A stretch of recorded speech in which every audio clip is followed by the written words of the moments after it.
औज़ुबिल्लाहिमिनश्शैतानिर्रजीम बिस्मिल्लाहिर्रहमानिर्रहीम। अस्सलाम वालेकुम students, I am Fakhar, your biology teacher, Dilawar garrison junior and upper school,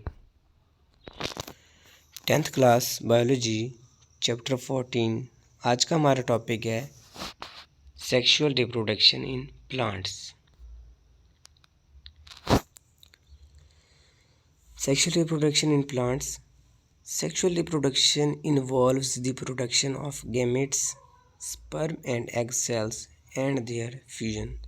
Sexual reproduction में एक तो हम गेमेट्स की प्रोडक्शन देखते हैं और एंड देयर फ्यूजन और उनका मिलना, उनका मिलाप स्टडी करेंगे।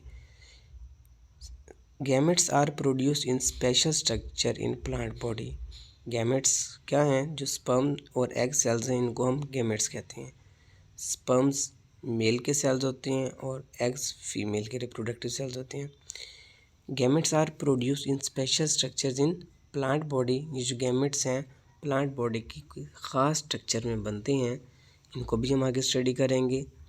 The major plants groups are mosses, ferns and seeds. जो मेजर प्लांट्स ग्रुप्स हैं उनमें मोसेस हैं, फर्न्स हैं एंड सीड्स हैं। ये प्लांट्स के नेम है, seed plants. Sorry, the seed plant include gymnosperms and angiosperms. यानी टोटल हम इधर 3 मेजर टाइप्स देख रहे हैं, मोसेस की, फर्न्स की और सीड प्लांट्स की। फिर सीड प्लांट्स की 2 टाइप्स हैं, जिम्नोस्पर्म और एंजियोस्पर्म। एंजियोस्पर्म को हम फ्लावरिंग प्लांट्स भी कहते हैं। Plants group use different method for bringing the sperm and egg cells together. क्योंकि सेक्सुअल रिप्रोडक्शन इन प्लांट्स में है तो स्पर्म और एग सेल्स मिलेंगे तो रिप्रोडक्शन होगी। तो उसके मेथड्स को स्टडी करते हैं कि किस तरह स्पर्म और एग सेल्स मिलते हैं। सबसे पहले हम मोसेस और फर्न्स में देखते हैं कि कौन सा मेथड यूज़ होता है। In mosses and ferns sperms are motile. Motile का मतलब होता है कि मूवेबल, हरकत कर सकती हैं। इसमें स्पर्म्स क्या होते हैं? मोटाइल होते हैं and can swim to egg cells. और ये स्विम करके एग सेल के पास पहुंच जाते हैं, swim in water. Therefore these plants require water. इस वजह से इन पौधों को पानी चाहिए होता है इन दी फॉर्म ऑफ ड्यू और रेन, शबनम या बारिश की सूरत में, for sexual reproduction, sexual reproduction करने के लिए। यानी अगर आपके पास स्पर्म ने मूव करना है तो वो वाटर के ज़रिए मूव करके एग के पास जाएगा और फिर वहाँ पे उनकी रिप्रोडक्शन होगी।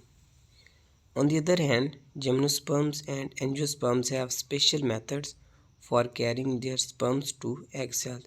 इसके अलावा जिम्नोस्पर्म और एंजियोस्पर्म्स हैं, उनके भी हम स्पेशल मेथड्स देखेंगे कि किस तरह स्पर्म एग्स के पास पहुंचता है। They do not need water for reproduction. इनको रिप्रोडक्शन के लिए वाटर की ज़रूरत नहीं होती। और इनके जो स्पर्म्स हैं वो भी इमोटाइल होते हैं, वो मूवेबल नहीं होते। In the life cycle of plants, 2 different generations alternate with each other. Plants के लाइफ साइकिल में 2 जनरेशन एक दूसरे के बाद एक रह चलती रहती हैं। One generation is diploid. Diploid mean two and produce spores. एक जनरेशन डिप्लॉयड होती है और स्पोर्स पैदा करती है। It is called sporophyte generation. इस जनरेशन को हम क्या कहते हैं? Sporophyte generation. The other generation is haploid and produce gametes. Next generation क्या होती है? हैप्लॉयड होती है, मीन 1 एंड प्रोड्यूस गैमेट्स। और क्या पैदा करेगी? Gametes. It is called gametophyte generation. The phenomena in which 2 different generations alternate with each other during life cycle is known as alternation of generation.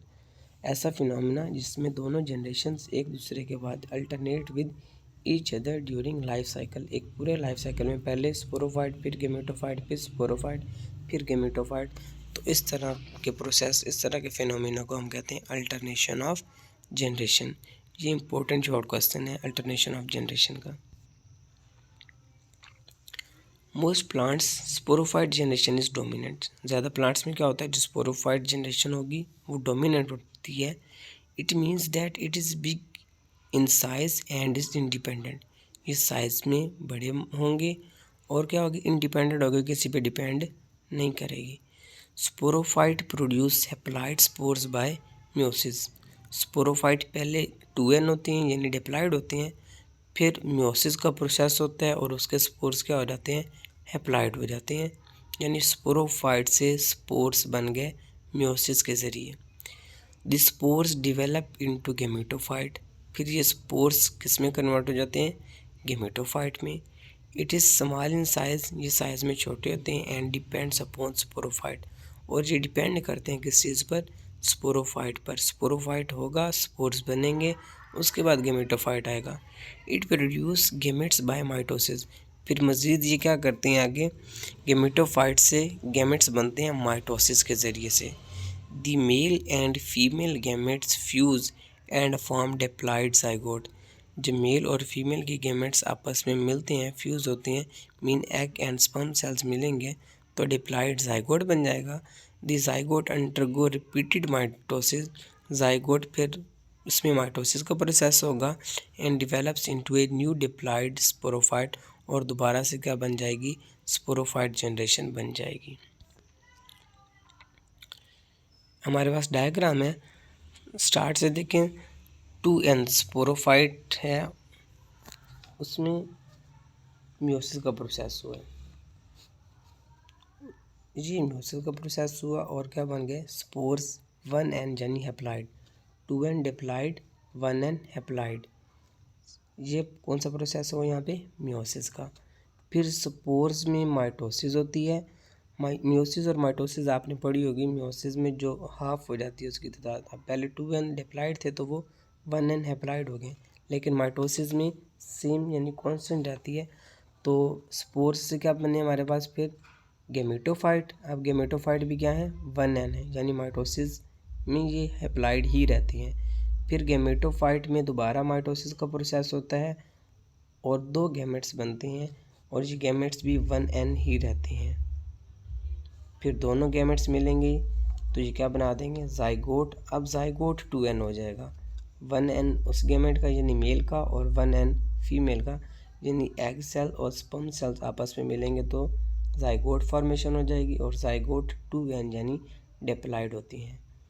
फिर इसमें क्या होती है, माइटोसिस, जैसे ही माइटोसिस का प्रोसीजर होगा तो ये क्या बना देती हैं, स्पोरोफाइट, और स्पोरोफाइट अगेन हमारे पास क्या है, 2n यानी डिप्लॉइड हैं।